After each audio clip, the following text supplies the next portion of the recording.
There's long, and then there's June 14th, 1998, when the Reading Phillies battled the Trenton Thunder for 5 hours and 35 minutes of baseball in a 19-inning marathon that would end up being the longest regular season game in Municipal Stadium history. It was a Sunday afternoon. There may have been 100 people left in the stands, and why, I don't know. A 3-game series against Trenton, and we must have had 4 or 5 lengthy rain delays throughout the whole weekend. For some reason, Johnny Padres was there. I think he was still with the organization. He was no longer the Phillies pitching coach. The Phillies sent him down to observe, and he was in the press box, and he was just annoying everybody to death the entire weekend, including Charlie Wagner. Charlie, who gets along with everybody, even he, couldn't wait till Johnny Padres left.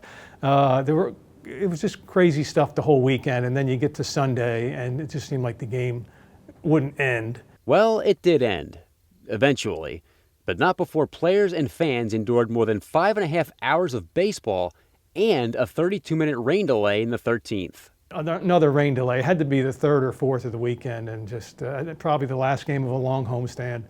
Everybody was just looking forward to getting out of there. We had the old scoreboard, and it was a 95-degree day, and cold rain hit the scoreboard and blew out almost all the incandescent bulbs.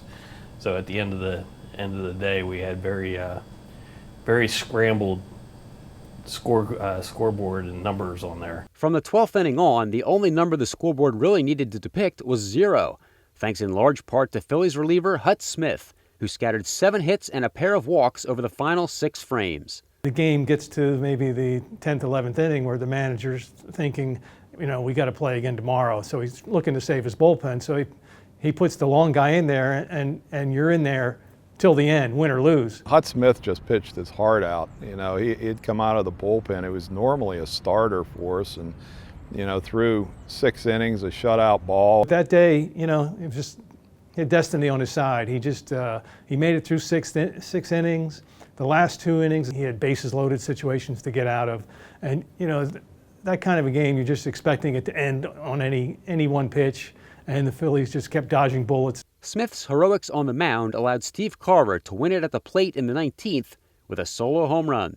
Most of the front office, after the storm blew through, just went out in the fairly new deck in left field and just kind of hung out and watched the end of the game. And I remember celebrating out there with the front office as Carver is rounding the bases. It was like, please, somebody just end this. It got to a point where you didn't care, what team won, and it was just, and then finally, Carver did, and I went home and I went to bed. It wasn't the most epic shot, other than the fact it was close to 6 hours of baseball, that it was just happy to go home. A 6-5 win that culminated 6 hours and 7 minutes after it started.